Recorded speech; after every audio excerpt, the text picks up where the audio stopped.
Dari 22 topik terkait kegiatan ekonomi, kenapa sih kita pilih minyak dan gas? Karena minyak dan gas merupakan salah satu sumber daya alam yang sangat diandalkan pada saat ini.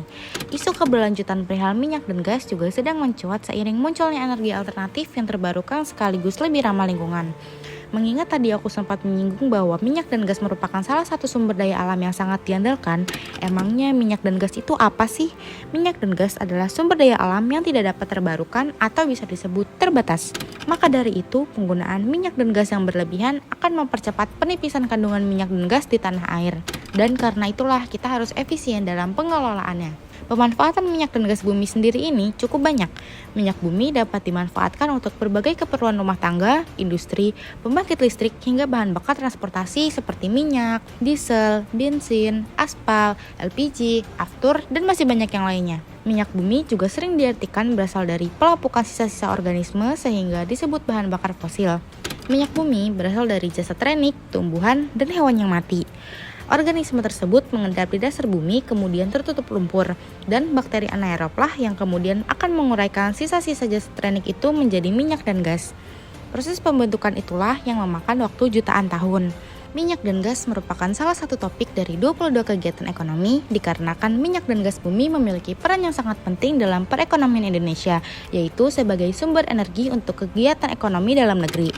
Bagi negara, dengan adanya minyak dan gas bumi mampu meningkatkan ekonomi nasional untuk keperluan bangsa seperti memajukan sektor industri dan membuka lapangan pekerjaan. Kehadiran minyak bumi dan gas sangat penting dalam mempengaruhi kehidupan manusia. Kedua senyawa ini merupakan jalan manusia untuk melakukan banyak perubahan. Dalam kehidupan sehari-hari juga banyak yang memerlukan minyak dan gas bumi seperti dalam bentuk bahan bakar dan LPG. Contohnya pedagang atau peternak yang membutuhkan bahan bakar seperti bensin untuk membawa dagangannya ke pusat perindustrian. Dalam urusan pengaturan dan pengawasan minyak dan gas bumi di Indonesia, badan pemerintahan yang bertanggung jawab terhadap berbagai urusan minyak dan gas bumi memiliki beberapa stakeholders, seperti Kementerian ESDM atau Energi dan Sumber Daya Mineral, lalu ada SKK Migas, Satuan Kerja Khusus Pelaksana Kegiatan Usaha Hulu Minyak dan Gas Bumi, lalu ada BPH Migas atau Badan Pengatur Hilir Minyak dan Gas Bumi, dan Pertamina selaku perusahaan BUMN Badan Usaha Milik Negara, serta Dewan Energi Nasional. Segala peraturan dan regulasi tentang minyak dan gas bumi di Indonesia sudah diatur dalam Undang-Undang Nomor 22 Tahun 2001 tentang minyak dan gas bumi yang ditopang dengan beberapa peraturan pemerintah, Inpres dan Perpres, serta peraturan Menteri ESDM. Sejauh ini, setiap kebijakan yang dikeluarkan pemerintah tidak terlalu disoroti sebagai kebijakan yang menyimpang atau bermasalah. Kebijakan pemerintah berorientasikan kepada kepentingan nasional yang termuat dalam aturan perundang-undangan yang berlaku. Selain menentukan harga jual minyak dan gas bumi untuk menguntungkan bagi negara dan rakyatnya, pemerintah juga mendorong untuk kemajuan teknologi dan inovasi dalam eksplorasi dan eksploitasi minyak dan gas bumi agar memiliki nilai tambah. Kerugian yang dialami negara akibat dari tindakan ilegal pun terdapat kebijakan yang mengawasi dan menindak hal tersebut. Pemerintah menjalin mitra yang seluas-luasnya dengan pihak internal maupun eksternal, yaitu luar negeri, khususnya dalam pemanfaatan dan pengembangannya. Kebijakan pemerintah dalam memastikan ketersediaan minyak dan gas bumi serta cadangannya, dan mengembangkan sumber daya energi lainnya sebagai alternatif dari minyak dan gas bumi, seperti energi baru dan terbarukan. Bicara transisi energi, Indonesia berkomitmen dan mengajak negara-negara G20 untuk mencapai kesepakatan global dalam percepatan transisi energi. Dalam forum tersebut, Indonesia mendapatkan dukungan dari organisasi internasional seperti International Energy Agency, International Renewable Energy Agency, dan United Nations The Economic and Social Commission for Asia and the Pacific. Indonesia memiliki potensi yang besar sebagai negara yang memiliki andil dalam percepatan transisi energi dunia. Industri migas memang sangat menguntungkan khususnya bagi aspek ekonomi. Di Bojonegoro contohnya, terdapat penelitian yang membuktikan bahwa industri migas memberikan dampak positif secara langsung bagi perekonomian. Industri migas juga secara tidak langsung mendorong pertumbuhan ekonomi melalui pemanfaatannya di industri-industri lainnya seperti otomotif dan lain sebagainya. Namun, kebermanfaatan ini tidak menjadikannya luput dari tantangan atau mungkin lebih tepatnya rintangan yang menghadapinya. Rintangan ini berupa teknis dan non-teknis. Rintangan teknis adalah rintangan yang menyangkut faktor alamiah. Salah satu contoh rintangan teknis yang masif ialah kasus lumpur Lapindo yang pada tahun 2006 terdapat semburan lumpur panas akibat maloperasi pertambangan milik PT Lapindo Brantas. Bahkan begitu besarnya semburan ini, hingga pemerintah kala itu menyatakan peristiwa lumpur Lapindo sebagai bencana nasional. Kasus lumpur Lapindo mengakibatkan banyak kerugian, khususnya secara materi. Dalam konteks ekonomi, semburan lumpur tersebut mengandung banyak zat-zat berharga yang artinya potensi keuntungan tersebut terbuang tersia-sia. Selain itu, lumpur tersebut juga mengubur 8 desa serta sebagian ruas tol Surabaya Gempol. Artinya, pemerintah harus membuat atau mencari pemukiman baru yang dapat menampung penduduk dari 8 desa, serta harus membangun alternatif jalan tol. Kedua hal tersebut membutuhkan anggaran yang tidak sedikit, yang secara teori akan menghambat pertumbuhan ekonomi di daerah tersebut. Selain lumpur Lapindo, masih banyak contoh kasus rintangan alamiah lainnya yang baru-baru ini. Contohnya adalah ledakan depo Pertamina Pelumpang, yang juga secara tidak langsung merugikan ekonomi. Pada intinya, hambatan teknis tersebut merugikan secara ekonomi dan juga merugikan secara alamiah. Kerugian secara alamiah ini akan mengantarkan kita pada tantangan non-teknis, yakni yang berhubungan dengan gerakan ataupun pikiran. Hampir seluruh rintangan non-teknis dilatar belakangi alasan alamiah, spesifiknya pencemaran lingkungan. Rintangan ini terinisiasi pada saat krisis migas tahun 1970-an yang memicu terbentuknya organisasi-organisasi perlindungan lingkungan seperti Greenpeace contohnya. Salah satu hal utama yang ditentang organisasi-organisasi tersebut ialah penggunaan migas. Penggunaan migas dinilai merusak lingkungan karena menghasilkan karbon dan gas rumah kaca dalam jumlah besar. Selain itu, persediaan SDA migas juga sangat terbatas. Hal ini menggeser tren dari migas ke sumber daya alam terbarukan di kalangan masyarakat dan juga di korporat yang mengharuskan pemerintah untuk memikirkan kebijakan migas yang tepat agar dapat mewujudkan pergeseran tersebut tanpa secara langsung mematikan industri migas, mengingat Indonesia yang masih bergantung dan diuntungkan oleh industri migas. Saat ini, pemerintah terlihat berusaha mewujudkan hal tersebut melalui kebijakan-kebijakan yang mendorong industri sumber daya alam terbarukan. Contohnya, seperti kebijakan keringanan pajak bagi kendaraan listrik yang diberlakukan tanpa mematikan subsidi bensin.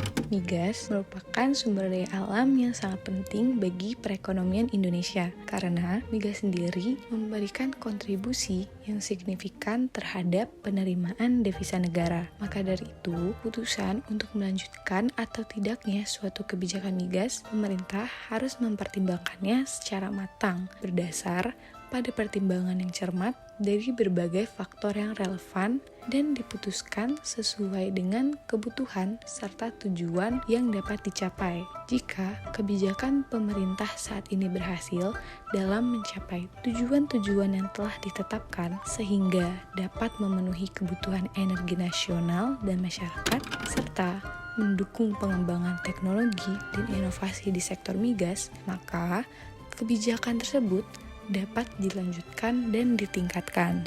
Namun, kebijakan migas sendiri yang tidak diberlanjutkan juga dapat berdampak negatif terhadap lingkungan dan masyarakat sekitar.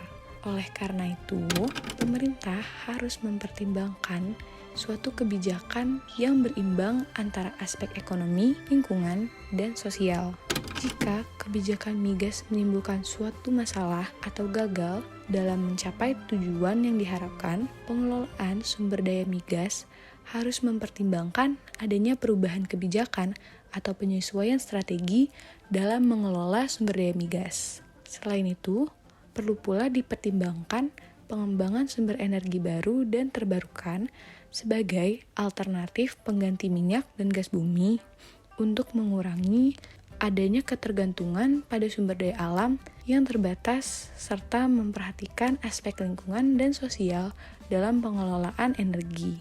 Dalam kebijakan migas ini, pemerintah perlu melakukan evaluasi dan pembaharuan secara berkala sesuai dengan kebutuhan dan tuntutan zaman.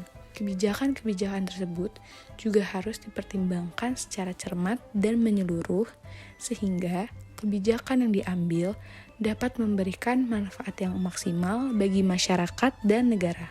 Jadi, setelah topik yang disampaikan oleh teman-teman saya dari awal, kesimpulan yang bisa kita semua ambil ialah sumber daya minyak dan gas bumi merupakan salah satu komoditi utama di Indonesia. Oleh karenanya, minyak dan gas bumi masuk ke dalam salah satu dari 22 kegiatan ekonomi utama.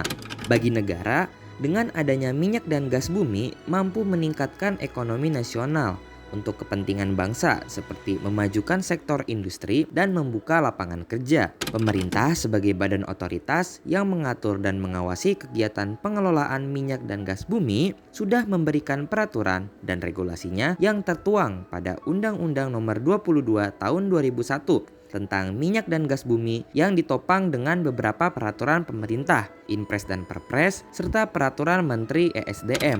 Indonesia berambisi dalam percepatan transisi energi yang disampaikan pada forum G20 dan mendapatkan dukungan. Industri migas memiliki dampak positif, salah satunya menguntungkan perekonomian nasional. Namun di sisi lain tidaklah luput dari tantangan dan rintangan. Terdapat dua macam tantangan. Pertama, rintangan teknis atau faktor alamiah seperti semburan lumpur Lapindo akibat maloperasi, dan kedua, rintangan non-teknis atau menyangkut pikiran seperti lahirnya Greenpeace yang menilai bahwa penggunaan energi fosil atau minyak dan gas bumi dapat merusak lingkungan. Kebijakan pemerintah saat ini berhasil, yaitu dengan tercapainya tujuan-tujuan yang telah ditentukan dan memenuhi kebutuhan energi yang ada serta mendorong inovasi dan teknologi perlulah didukung.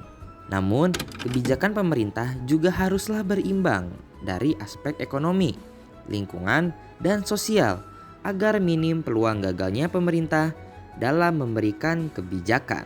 Terima kasih yang sudah menonton sampai habis. Saya Muzaki beserta teman-teman lainnya pamit undur diri.